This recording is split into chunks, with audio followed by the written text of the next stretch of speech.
Aren't you interested in learning breakthrough wealth building strategies, such as how to flip a home in less than 2 weeks using other people's money with no real estate license, or how to build a low-cost home-based business? You can discover how to take passive income from any source and invest it into real estate, stocks, or business to become financially independent investing in any market with Residual Roads Business Institute. Collaborate with Andre and other Residual Roads advisors to create a free action plan and start implementing strategies today. Go to www.residualroads.com or email info@residualroads.com.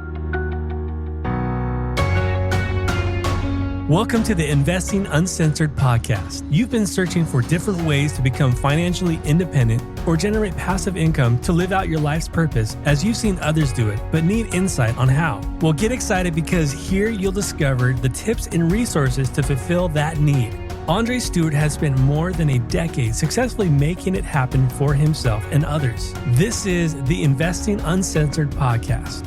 And now here's your host, Andre Stewart. Welcome to another episode of Investing Uncensored. I'm your host, Andre Stewart.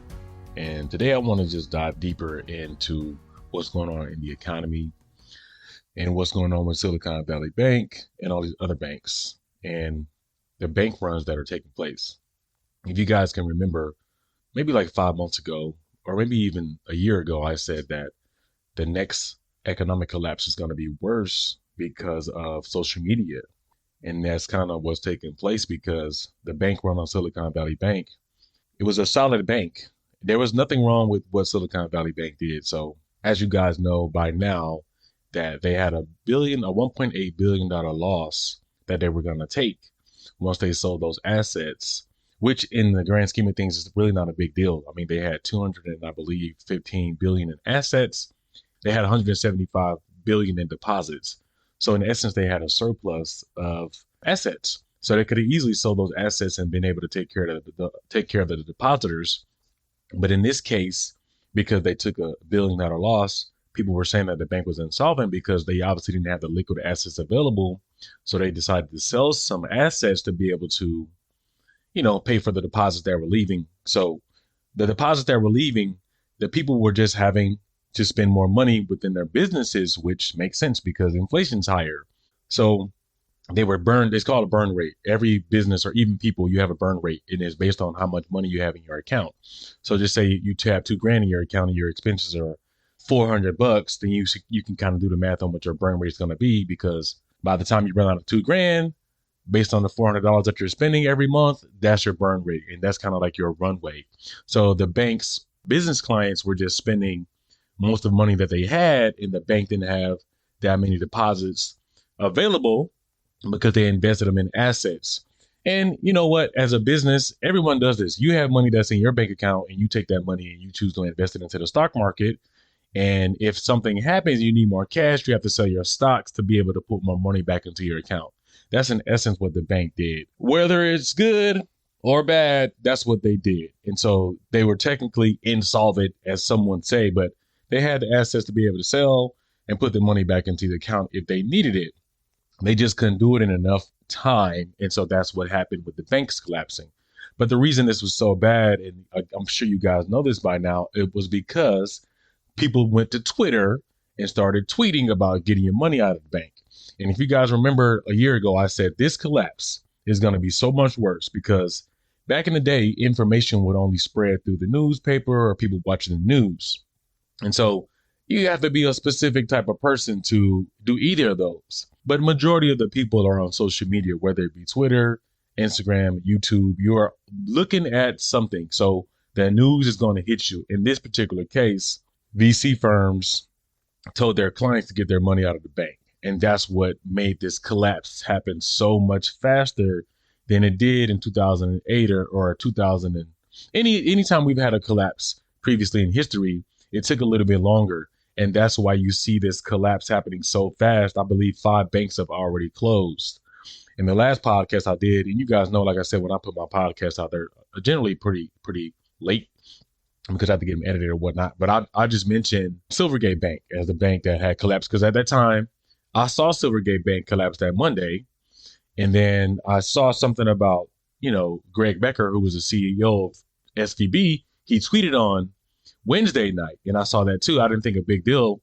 And then Thursday happened, and then Friday. So I saw these things happening too, but I didn't see that it was going to cascade with the bank collapsing so fast because it's a great bank. But that just shows you what I said a year ago, that this collapse is going to be way more epic because of social media. And so now information is spreading like wildfire, and that's causing other people to, pull their money out of their banks. And I call this herd mentality. In the book, Epitome of the Mind, that is coming out, I'm going to release it at the end of next month, probably.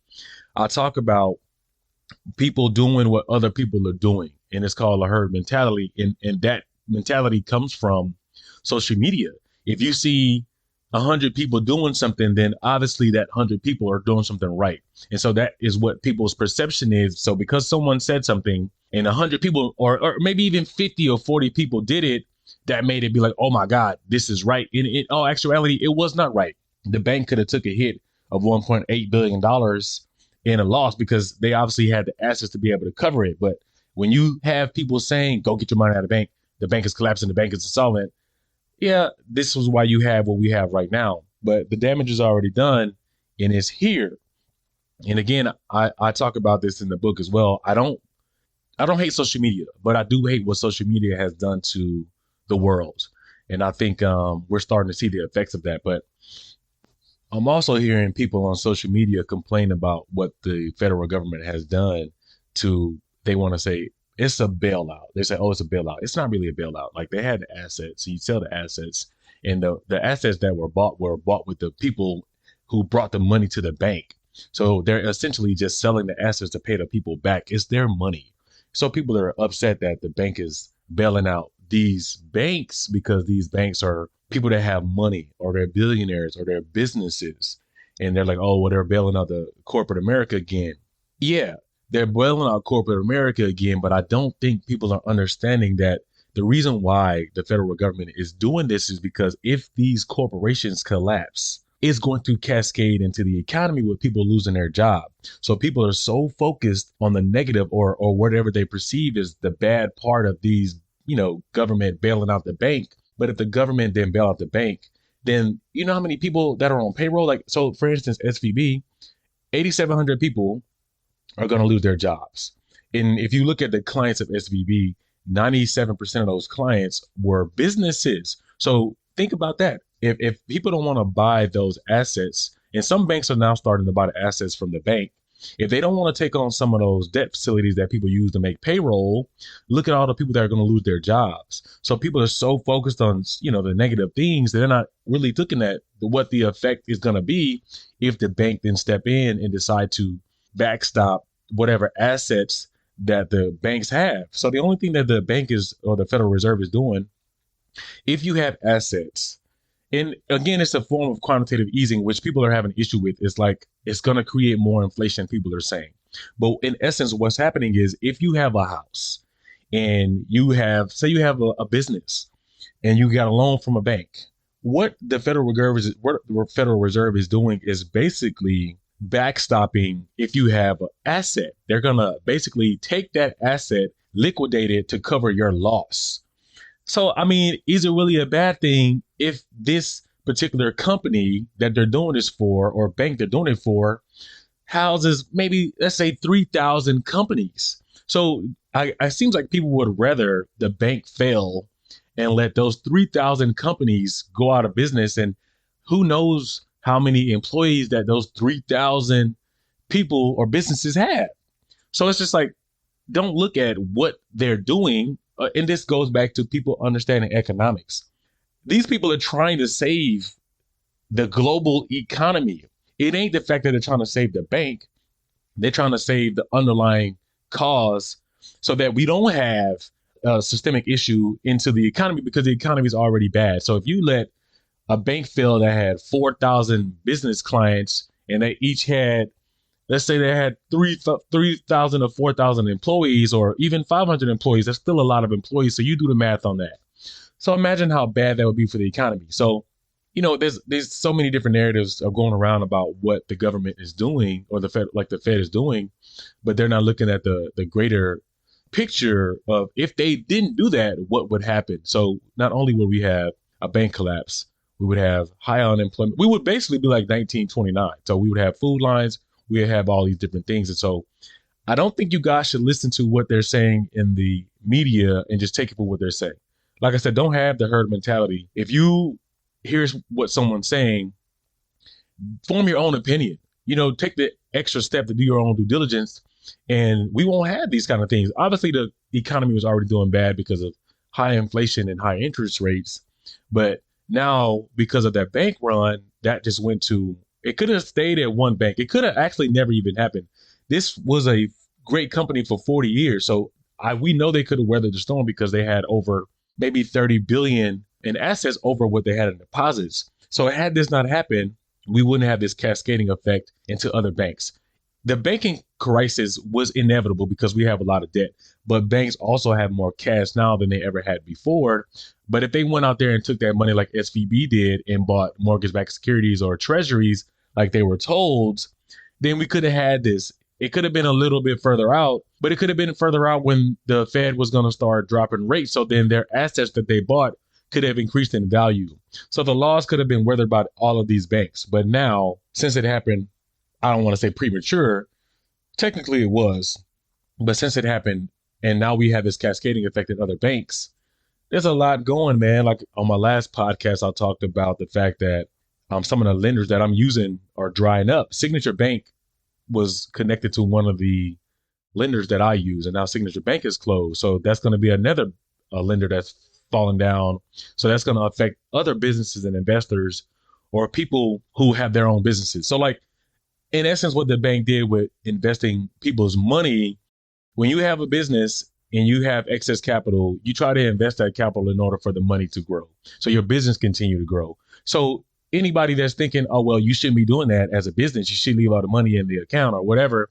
You obviously, you obviously have a job. You either have a job or you have a business. And so either way, you as a person, you need to be investing your funds because of high inflation so that your money will grow. That's why you put it in a savings account. And banks or businesses do the same thing. You have to do this in order for your business to sustain. Whether the amount of leverage you use, the bank might have been over leveraged and they should have kept some of that liquid, but because they don't have a reserve requirement anymore because of the pandemic, they don't have to have a certain amount of the bank, which they should have. But all I'm saying is what they did is in essence what all people do when they have excess capital, or what you should be doing if you want to make sure that your money grows and it's not sitting there. They might have been over leveraged with having too much, but it's pretty standard practice if you're an investor or if you have a business to, use some of those funds so that it's growing and it's not sitting there. But it's unfortunate that social media took a hold of the business space. And now, so like, the perception of a person having a business is so bad. But in order for you to have a job, a person has to have a business, or you have to have a business if you need income coming in. Have you ever thought to yourself, I wish I could get into real estate investing? You can change this as quickly or as slowly as you want to now. Imagine yourself networking and making new connections in real estate globally, or buying an investment property in a market or country that fits your needs. People do. They know what I'm talking about, and now you can too with InvestFar. Connect and join the network. Remote investing made safe and easy. This narrative that goes around about, punishing business owners or a good job that bank failed or why are you doing this, is all connected. Everybody's interconnected because a business owner has employees and the bank gets the money from the business owner to pay the employees, and the bank borrows money from the government to be able to do mortgages. Or you see what I'm saying? It's all interconnected. So if something breaks, which is what the Fed was trying to do to make sure what they were doing was working, that's going to break the entire economy. So make the connection that don't be out here rooting for businesses to fail or banks to fail, because that's going to affect you. That's going to be a big deal. So that's kind of why on my last podcast, I said this is going to be a big deal, because if it's a systemic issue and it starts to happen in all banks, everybody banks somewhere. Every business banks somewhere. Yeah. So I don't know, man. I don't know why people are out here cheering and making it seem like this is a bad thing that the Fed has stepped in to bail out banks or do this backstop to where they take assets as collateral and sell them and give you the money in advance. Yeah, I guess they would just rather you guys go hungry for a week or 2 weeks until the bank or the FDIC comes in and figures it out. Like, you know what I mean? So I don't know, man.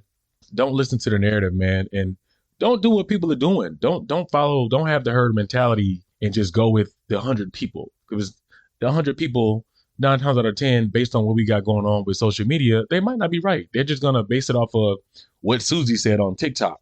And Susie don't have anything to know or anything to do with the economy or know anything about nothing. Susie just probably made $100 and now she's like, oh, I'm a stock wizard. You know what I mean? So all these influencers out here, check their background. What school do they go to, or what kind of business do they have, or are they economics majors? Even then, that doesn't matter. But just check the people that you're getting your information from and seeing if they have the backing to back it up versus just going out here and making a decision based on that. And with these VC companies that told their clients to go pull their money out of the bank, I understand that because, you know, when you get money from an investor, that investor more than likely has borrowed that money from the bank or somewhere else. So they got to pay their lender back just like you got to pay that VC back. And so I understand why these companies that had portfolio companies that banked at SVB told them to take their clients' money out, because if I wrote you a check for $5 million, I want to see a return on that. And if that bank collapsed with my money in there that I gave you, then you're not going to be able to run your business. And then you're not going to be able to do what you said you're going to do. And that's going to be a problem. So not only am I going to fail, you're going to fail. And the person that I got the money from, as if I'm a VC in this case, they're going to fail. And so then the person that they got the money from, whether it be the bank or the Federal Reserve, they're going to fail. So it's an issue all the way around. And that's why I think you guys should just pay attention to what's going on, understand it from an economic standpoint, and don't just, go with what they're saying.